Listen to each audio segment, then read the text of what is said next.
வணக்கம் நேர்களே, இன்னைக்கு முக்கியமான செய்திகள் என்ன அப்படிங்கறத ஷார்ட்டா பார்த்தலாம். ஃபர்ஸ்ட் நியூஸ், கடந்த சில நாட்களா கமாடிட்டி மார்க்கெட்டை பொறுத்த வரைக்கும் கோல்டு சில்வர் எல்லாத்தையும் பின்னுக்கு தள்ளிட்டு இப்போ முன்னாடி வந்து நிற்கிறது காப்பர். ஒரு கிலோ 1800 ரூபாய், 1750 ரூபாய், 1700 ரூபாய் அப்படின்னு கொஞ்சம் ஏற்றி இறக்கி விற்கிறதுக்கு ட்ரை பண்ணிட்டே இருக்காங்க. இன்ஸ்டாகிராம் ஓப்பன் பண்ணால் ஃபுல்லாக காப்பர் 1 கிலோ பாரா வச்சு 5 கிலோ பாரா வச்சு விற்கிறதுக்கான விஷயங்கள் தான் நிறைய அட்வர்டைஸ்மெண்ட் பார்க்க முடியுது. காப்பர் ப்ரைஸ் அப்படிங்கிறது ஏன் ஏறுது அப்படின்னு பார்த்தா அது ஏறலை, லிட்டரலாக எக்ஸ்ப்ளோர்ட் ஆயிருக்கு அப்படிங்கிறது தான் நம்ம பார்க்க வேண்டியது இருக்கு. பட் ஸ்டில் காப்பர் அப்படிங்கிறது ஒரு பெஸ்ட் இன்வெஸ்ட்மெண்ட்டா அப்படின்ற ஒரு கேள்வி அப்படிங்கிறது இருக்கு. இப்போ ஏன் காப்பர் திடீர்னு என்ன ஆச்சு, டிமாண்ட் ஏன் இவ்வளவு அதுக்கு ஸ்ட்ராங்கா இருக்கு, இல்லை இது ஒரு வெறும் ஸ்பெகுலேஷன் தானா? உண்மை என்ன அப்படின்னா இதுக்கு காரணம், இந்த பிரைஸ் ரைஸுக்கான முக்கியமான காரணம் ஸ்பெகுலேட்டிவ் பையிங் தான் மிக முக்கியமான காரணம்.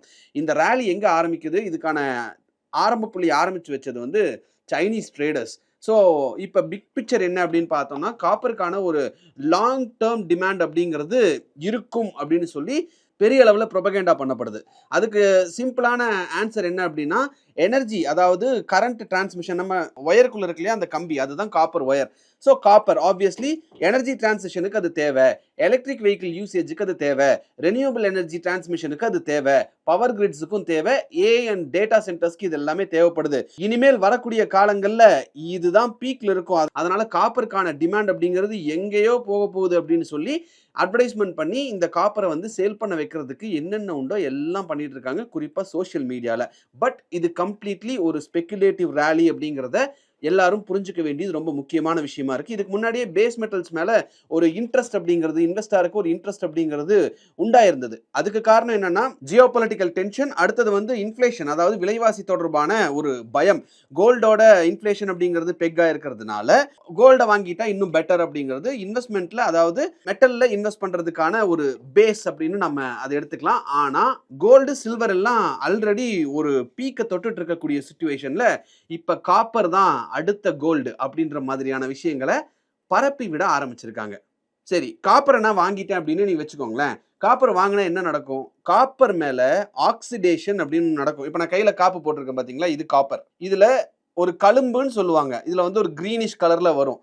அது வந்து நம்ம ஏர்ல இருக்கக்கூடிய ஆக்சிஜன் பட்டு ஆக்சிடேஷன். இது இன்னும் கிளியரா சொல்லணும் அப்படின்னா ஆப்பிளை கட் பண்ணி வச்சீங்கன்னா ஏரும் ஆக்சிஜன், அதாவது அந்த ஆப்பிள் மேல இருக்கக்கூடிய என்சைமும் ஏரும் சேர்ந்து அது ப்ரௌன் கலர்ல மாறுது இல்லையா, அந்த மாதிரி காப்பர்ல கிரீன் கலர்ல மாறும். இதை புளி அதெல்லாம் போட்டு கிளீன் பண்ணா கிளீன் ஆகும்.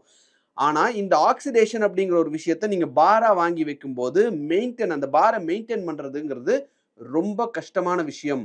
ஸோ அப்படியே நான் வந்து வேஸ்லினோ அது இதுன்னு போட்டு ஆக்சிடேஷன் ஆகாம நான் பார்த்துப்பேன், எனக்கு ஒன்றும் பிரச்சனை இல்லை அப்படின்னு நீங்க சொன்னீங்கன்னா அதை யார் வாங்குவாங்க? கோல்டை வாங்கிப்பாங்க, சில்வரை வாங்கிப்பாங்க, காப்பரை யார் வாங்குவாங்க? உங்ககிட்ட நீங்க போய் கடையில வாங்கிக்கலாம், ஒரு 1800 கொடுத்து ஒரு கிலோ வாங்கிக்கலாம். ஆனா மறுபடியும் உங்ககிட்ட இருந்து யார் காப்பர் வாங்குவாங்க அப்படின்ற ஏதாவது ஒரு ஐடியா இருக்கா?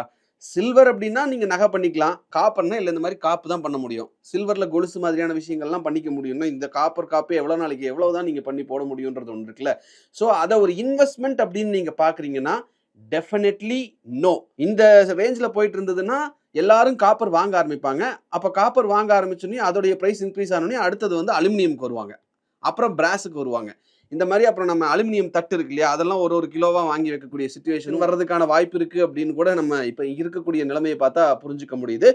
ஸோ காப்பர் ஒரு இன்வெஸ்ட்மெண்ட்டா அப்படின்னு கேட்டா டெஃபினெட்லி நோ அப்படிங்கிறது தான் பல்வேறு இடங்கள்ல நிபுணர்கள் சொல்லக்கூடியதா இருக்கு. குறிப்பா ஆனந்த் சார் காப்பரை பத்தி பேசினாலே அது ஒரு இன்வெஸ்ட்மெண்டாடா அப்படின்னு தான் டெஃபினட்டா கேட்பாரு. சாட்டர்டே சண்டே எபிசோட்ல ஆனந்த் சார்கிட்ட இந்த விஷயத்தை பத்தி அவருடைய ஒப்பீனியன் என்ன அப்படிங்கிறத நான் கேட்கிறேன். இன்னைக்கு சாட்டர்டே, ஸோ சாட்டர்டே எபிசோட மறக்காம மணி பேஜ்ல பாருங்க. அடுத்த முக்கியமான நியூஸ், மிடில் ஈஸ்ட் பாலிடிக்ஸ்ல இன்னொரு டேஞ்சரஸான ஒரு ஃபேஸ் ஆரம்பிச்சிருக்கு, அதுக்கான சைன்ஸ் வர ஆரம்பிச்சிருக்கு அப்படின்னு சொல்லலாம். என்ன நடந்திருக்குன்னா, அமெரிக்கா ஈரான் உறவுக்கு இடையே இருக்கக்கூடிய அந்த ஒரு ரிலேஷன்ஷிப்புங்கிறதே ரொம்ப ஃப்ரெஜைலா இருக்கக்கூடிய சிச்சுவேஷன்ல இப்போ வந்து மிலிட்டரி கன்ஃபரன்டேஷன் லெவலுக்கு டென்ஷன்ஸ் வந்து எஸ்கலேட் ஆயிருக்கு அப்படிங்கிறது தான் ரிப்போர்ட் சொல்லக்கூடிய விஷயமா இருக்கு. யுஎஸ் பிரசிடென்ட் டொனால்ட் ட்ரம்ப் வந்து ஈரான் மீது இன்னும் அக்ரெசிவான ஒரு மிலிட்டரி ஆக்ஷன் பிளானை கொண்டு வரணும் அப்படின்றத பத்தி பிரீஃப் பண்ணியிருக்கிறதா நியூயார்க் டைம்ஸ் ரிப்போர்ட் பண்ணியிருக்காங்க. அதுல அவங்க சொல்லியிருக்கிறது என்ன அப்படின்னா, ஈரானுடைய நியூக்ளியர் இன்ஃப்ராஸ்ட்ரக்சரை கம்ப்ளீட்டா டேமேஜ் பண்ணணும், மிசைல் ஃபெசிலிட்டிஸை வீக்கன் பண்ணணும். அது மட்டும் இல்லாமல் ஈரானுடைய சுப்ரீம் லீடராக கருதப்படக்கூடிய அயத்துல்லா அலி கொமேனியை அவருடைய அத்தாரிட்டியை வீக்கன் பண்ணியே ஆகணும், அதுக்கு இந்த நடவடிக்கை எடுத்தே ஆகணும்னு சொல்லி ட்ரம்ப் ஒரு ப்ரப்போசலை ஒரு பிரீஃப் பண்ணியிருக்கிறதா நியூயார்க் டைம்ஸ் வந்து வெளியிட்டிருக்காங்க. அந்த ரிப்போர்ட்ல என்ன சொல்றாங்கன்னா, இது வந்து வெறும் வார்னிங் கிடையாது, ஒரு பவர் ஸ்ட்ரக்சரையே மாத்துறதுக்கு அமெரிக்கா முயற்சி பண்ணிக்கிட்டு இருக்கு. ஈரான்ல ஒரு பவர் ஸ்ட்ரக்சரையே கம்ப்ளீட்டா மாத்துறதுக்கான முயற்சியில அமெரிக்கா இறங்கி இருக்கு அப்படின்னு சொல்லியிருக்காங்க. இந்த ரிப்போர்ட்ல சொல்லக்கூடிய ரொம்ப கவலைக்கிடமான ஒரு விஷயம் அப்படின்னு நம்ம என்ன பார்க்கணும் அப்படின்னா, அமெரிக்க படைகள் நேரடியா ஈரான்ல போய் களமிறங்க போறாங்க அப்படின்ற ஒரு தகவலும் வந்திருக்கு. ஈரான்ல அமெரிக்க படைகள் இறங்குமா அப்படிங்கிறது சம்பந்தமான ஒரு இறுதி முடிவு அப்படிங்கிறது இன்னும் எடுக்கப்படல. ஆனால் ஈரானுடைய முக்கிய தளங்கள் மீது டார்கெட்டட் ரெய்ட்ஸ் பண்ணணும், கமாண்ட் சென்டர்ஸை காலி பண்ணணும், அது மேல ஸ்ட்ரைக்ஸ் பண்ணணும். அது மட்டும் இல்லாம அங்க இருக்கக்கூடிய பவர் சென்டர்ஸ் எல்லாத்தையும் காலி பண்ணணும் அப்படிங்கிறது தான் ட்ரம்ப் பிரீஃப் பண்ணியிருக்கக்கூடிய பிளானோட ஒரு பகுதி அப்படின்னு சொல்லி ரிப்போர்ட் வந்திருக்கு. ஸோ இப்போ உண்மையான கேள்வி என்ன அப்படின்னா, அடுத்த சில வாரங்களில் என்ன நடக்க போகுது? ஈரான் பேச்சுவார்த்தைக்கு வருமா, இல்லை இந்த கன்ஃபரன்டேஷனை தேர்வு செய்வாங்களா அப்படிங்கிறது ஒரு முக்கியமான கேள்வியா இருக்கு. அமெரிக்க படைகள் உண்மையிலேயே ஈரான் மண்ணில் வந்து நுழைஞ்சிட்டாங்க அப்படின்னா, அது மிடில் ஈஸ்ட் முழுவதையும் டீஸ்டெபிலைஸ் பண்ணக்கூடிய ஒரு விஷயமா பெரிய கான்ஃப்ளிக்டா மாறும். அது உலக அளவில் மிகப்பெரிய மாற்றத்தை ஏற்படுத்தும், ஒரு தாக்கத்தை ஏற்படுத்தும், அதிர்வலைகளை ஏற்படுத்தும். அது வந்து ஆப்வியஸ்லி எண்ணெய் விலை, கச்சா எண்ணெய், கோல்டு அண்ட் சர்வதேச அளவில் பொருளாதாரத்தை மிகப்பெரிய அளவில் பாதிக்கக்கூடிய ஒரு விஷயமா மாறும் அப்படின்றதுல எந்த மாற்று கருத்தும் இல்லை. ஈரானும் அமெரிக்காவும் என்ன பண்ண போறாங்க அப்படின்ற முடிவை பொறுத்து தான் அது அமைய போகுது. ஸோ இந்த வீடியோ உங்களுக்கு பிடிச்சிருந்தா இந்த வீடியோவை லைக் பண்ணுங்க, ஷேர் பண்ணுங்க, கமெண்ட் பண்ணுங்க, சப்ஸ்கிரைப் பண்ணுங்க. தேங்க்யூ.